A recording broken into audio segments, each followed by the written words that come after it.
yetu. Nchi ya Ghana ilitoa hoja katika mkutano wa Umoja wa Mataifa ambapo Kenya ilikuwa miongoni mwa nchi 123 iliyoungwa mkono hoja hiyo ya kupinga kuwa biashara ya utumwa ni dhambi kuu. Jamii ya Waafrika katika eneo la Kisauni wana imani kuwa watatambulika na kuwa kabila rasmi.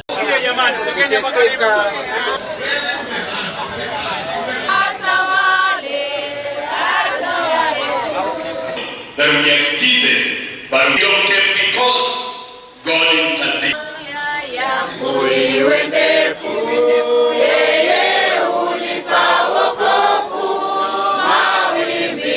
Linda Shuma, na mimi hapa Freetown ni kizazi cha 5 cha mtumwa aliyeachiliwa katika eneo hili la Freetown miaka 200 iliyopita, ya kuwa karibu miaka 200 baada ya kuachiliwa kama watumwa na kuweza kupatiwa ardhi hii ya Freetown, na miaka karibu 70 baada ya Kenya kupata uhuru wake, jamii ya Freetown bado tunaendelea kuwa watu wasiotambuliwa, watu waliosahaulika, watu ambao historia yao inafutwa.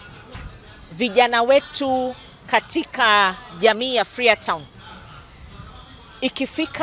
wakifika umri wa kujisajilisha na kupata vitambulisho vyao, watoto hawa wanaweza kudhulumika, na wanapata dhuluma kwa sababu jamii ya Freetown haijaorodheshwa katika kabila za asili ya Kenya. Watu hao, na kwa sababu ya hivyo watoto hao wanalazimishwa kuchukua kabila na asilia za wale watu ambao kweli tumetangamana nao kwa muda huu wa miaka 200, lakini sio asilia yetu haswa. Tumelazimishwa kuchukua asilia za Kimijikenda na zinginezo bila kuzingatia na bila kuhifadhi umuhimu wa historia ya wale walioachiliwa kama watumwa katika eneo hili la Freetown.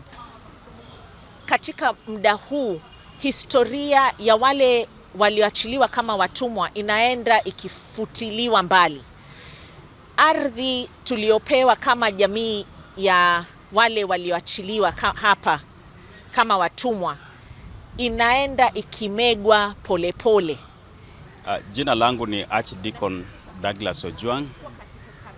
Kwa neema ya Mungu mimi ndiye kasisi msimamizi wa parokia hii ya Emmanuel Freetown au vika wa parokia hii, na pia ni mwakilishi wa baba askofu katika masuala ya huduma na utawala katika eneo hili la Kisauni. Ombi letu kama kanisa ni kwamba kanisa hili ambalo ni la kihistoria is a gazetted monument. So ombi letu ni kwamba mchoro wa barabara ukapate kusonga pande ile nyingine ya saidi ile nyingine, kanisa lisiguswe wala ukuta wa kanisa usiguswe, kwa sababu ya kuhifadhi historia ya Injili Afrika Kusini na Mashariki. Na kwa hivyo inatukumbusha yale mateso walioyapitia babu na babu zetu wa kale, na kupitia kwao kanisa hili linasimama. So kwa mateso yao inatukumbusha sana ya kwamba kweli hakuna kilicho na mwanzo chenye hakina mwisho. So ombi letu ni kwamba tuendelee kwa serikali iendelee kuhakikisha ya kwamba kanisa hili linasimama vizuri. Kwa majina yangu mimi naitwa Moses Ole Kachike. Mimi ni naibu mkurugenzi katika ofisi ya Rais, kitengo maalum ambayo Rais ameweka ili washughulikie watu walio wachache na waliotengwa humu nchini. na leo tuko hapa kama serikali. Tumesikia baadhi ya malilio yao, moja yapo tu yakiwa ni recognition, ile tunaita courts. Jambo lingine ni historical land injustices, na jambo lingine ni ajira kwa watoto wao na languages. Kama serikali tumepiga hatua kubwa kama ofisi ya rais, ile kitengo ambayo inashughulikia watu wachache na waliotengwa. Kwanza tuko na jukumu la kumshauri rais kwa ile tunaita ile kipengele ya 56 article 56 on affirmative action. Kufikia hivi sasa tumeweza kutengeneza ile sera, ile Kiingereza inaita policy ya watu ethnic minorities and marginalized communities, ambayo Freetown descendant ni moja wao. Already His Excellency amelaunch ili iweze kushughulikia mambo yao. Jambo la pili ni kwamba tuko pia tunashughulikia legal framework, ile Kiswahili inasema mswada bill, iko katika bunge letu la kitaifa, na hivi karibuni itaweza kupitishwa na Mheshimiwa Rais ili iweze kushughulikia mambo ya jamii hawa. Na Freetown leo tumepata mkutano wa faragha na wao, tumezungumza, tumesikia hoja zao. Kama jengo hili ambayo iko nyuma yetu ambayo ni kanisa yao ambayo imeanzishwa na mababu wao, kuna tetezi kwamba serikali ya kaunti na ile ya kitaifa iko na barabara inataka kupita hapa, na wao wamesema wanaomba ili mambo hayo yaweze kuangaliwa, na hayo yote itakuja katika ile jukumu letu ya kuadvise His Excellency on issues lands, historical land injustices, na hayo yote yataweza kuwa addressed. Mimi naitwa Matano Andrew Mwambila na ni chairman wa Freetown Descendants.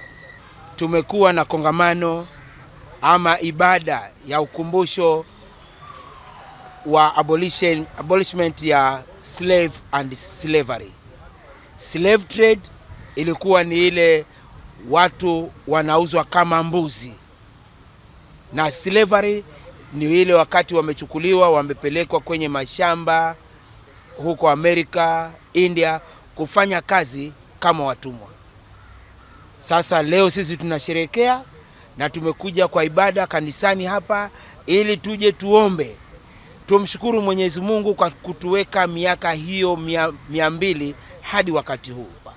Kuna makabila mengi hapa.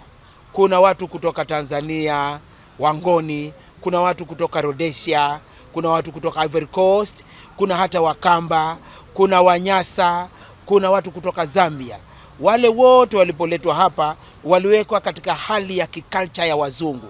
Yale mambo yao mahando, maerizi, manguo yale ya kitamaduni waliambiwa wayatoe, kwa sababu waliachiwa kanisa hili ili liwe kama mahali pao, shrine yao ya kuomba. Naitwa Eunice Adhiambo Odhiambo.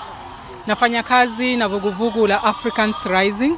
Ni vuguvugu la Pan-African ambalo ina wanachama wa Afrika kutoka nchi zote 55 barani Afrika, na vile vile watu wenye asili ya Kiafrika kule Ugaibuni.